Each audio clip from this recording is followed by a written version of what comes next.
حق تو تحریک بلوچستان کے قائد مولانا ہدایت الرحمان بلوچ نے واندر کے قریب ناکہ کھڑی پر کوسٹ گارڈ کی جانب سے بھتہ نہ ملنے پر گاڑیوں کی توڑ پھوڑ اور ڈرائیوروں پر تشدد کے واقعے کی سختی سے مذمت کرتے ہوئے کہا ہے، لگتا ہے کہ کوسٹ گارڈ ایک غنڈہ گرد ادارہ ہے جس کو لوگوں کی تسلیل، ان پر تشدد اور بھتہ خوری کے لیے لوگوں پر مسلط کیا گیا ہے۔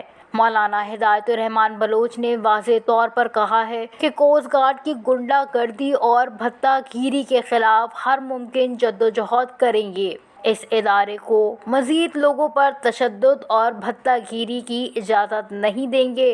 اگر کوسٹ گارڈ کی جانب سے رویہ نہیں بدلا تو کوسٹ گارڈ کے ہر اس خیم کے سامنے احتجاج کریں گے جہاں لوگوں کی تذلیل ہوتی ہے۔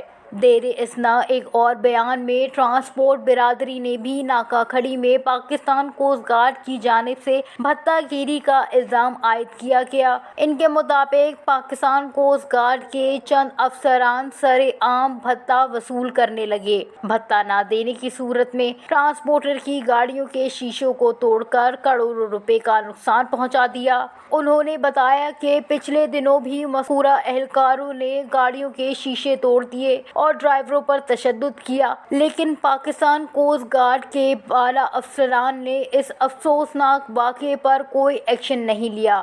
واضح رہے کہ 4-5 دن پہلے پاکستان کوسٹ گارڈ واندر ناکہ کھڑی چیک پوسٹ پر اہلکار فی گاڑی سے 1 لاکھ سے 2 لاکھ روپے سے زیادہ رشوت طلب کر رہے تھے۔ نہ دینے کی صورت میں کوسٹ گارڈ کے اہلکاروں نے گاڑی کو بڑا نقصان پہنچایا۔ مسافر کوچ کے مالکان نے صدر Pakistan, chief justice of Pakistan, پاک آرمی کے اعلیٰ افسران، corps commander Balochistan, chief secretary Balochistan سے پرزور اپیل کی ہے کہ ان ٹرانسپورٹروں کے ساتھ کی گئی ناانصافی کی فوری طور پر نوٹس لیا جائے اور ان افسران کے خلاف انکوائری مقرر کر کے عام شہری اور مسافر دیگر گاڑی مالکان کو انصاف فراہم کیا جائے۔